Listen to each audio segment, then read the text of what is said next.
VR has a quality problem. This isn't just about games, this is about hardware too, and there is a lot to get into. To make things simple though, let's first talk about the hardware. You're on a budget and looking to play some VR, and you don't have a PC. Here's your choices.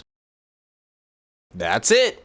No other standalone headset comes even remotely close to Meta's offerings at all. Period. And that sucks major booty cheeks. In the case of the Quest, the problem doesn't actually lie with the hardware. The hardware is actually pretty stellar, and it's a good price. The problem lies with the software. Each update introduces new problems and weird issues, and it's kind of a disaster. The UI will disappear, it'll freeze, it changes often, which makes it impossible to get comfortable with it, and you can tell the same people responsible for the UI on the Quest are responsible for the new Ray-Ban displays because this happened live on stage. Pause WhatsApp video call. There we go. Uh-oh. Well, let's see what happened there. That's too bad. I don't know what happened. Modding games on Quest also fucking sucks because Meta randomly decides that they are pro-modding and love modding and enable it. Then a week later make modding some games on the headset straight up impossible without a PC. Like, what the fuck? Can you pick a side? Do you like modding or not? This flip-flop shit in the UI, data permissions, and constant fucked up updates makes the act of using a Quest a pain in the ass for no reason. It is excellent hardware, but why the fuck does it have to randomly break all the time? It's a console that's the same for everyone. It's like if your PS5 randomly started having a flickering UI. Like, how the hell does this happen? It's not like this OS is on 600 different headsets. It's just like 2 of them. Windows doesn't even do this. How is this possible? It's pretty bad, but you can get over it, I guess, but it sucks that it's the only option. Now, if you want to dabble in PC VR, oh boy, do you have options. That don't work. On a budget? Well, the Quest 3 might be a good idea. You'll need to buy a link cable and use Meta's app that hogs CPU usage to an insane degree, making every game run worse if it uses Steam VR, and almost every game uses Steam VR. Also, as part of Meta's untested broken updates, this means that every couple of months, PC VR will essentially be disabled due to some random bug. Again, imagine if your PS5 got an update where some games just didn't work for a week. Like, what the fuck? Again, how is this possible? It's one system. You can avoid using Meta's PC app and use Steam Link or Virtual Desktop, but those have no wired options, so unless you have a good Wi-Fi setup and a great router, you're going to experience laggy and disorienting experiences. Want something native that cuts out the middleman for maximum immersion? Well, let me introduce you to the Valve Index. It has a high refresh rate, native PC VR capabilities, best-in-class controllers, and it's $1,000. That's more than some people's PC setup, but let's say you have the money though and you want a Valve Index. Well, get ready to contact Steam support, as the Index has some of the worst quality control of any device I've ever used in my entire life, period. It's to the point where I have a working Index I straight up don't use, purely since I know if I use it long enough, it'll die on me, and I want a headset I can rely on. So I like having a working headset on my wall, even if I never get to fucking use it. So honestly, with the Index, it really isn't even an option given the quality control and price. So what are your other choices? Well, there's a wide variety of strange headsets for either crazy prices or other weird caveats, but in terms of widely available, may I interest you in the PSVR 2?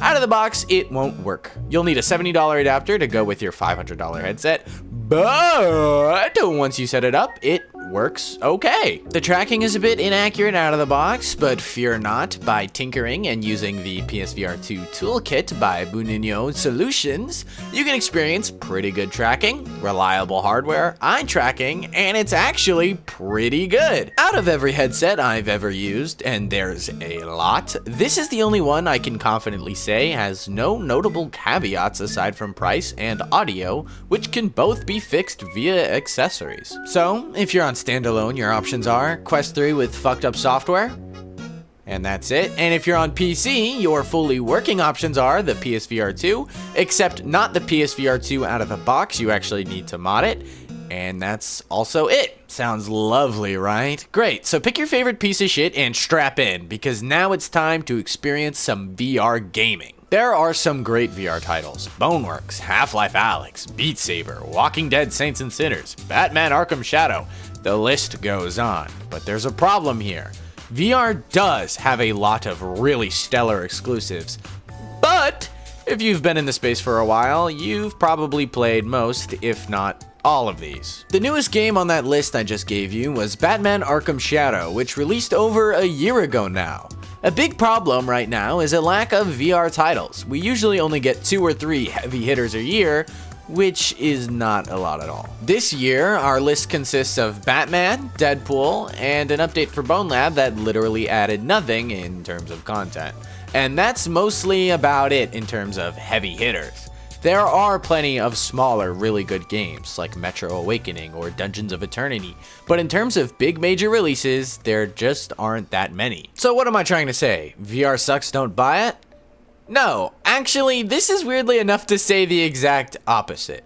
Hardware is a problem. Software is a problem. But I still have a wall of this stuff because it is truly something so special that it's worth the headache. Sure, big games don't release very often, but when they do, they give me a special type of enjoyment no other medium can accomplish.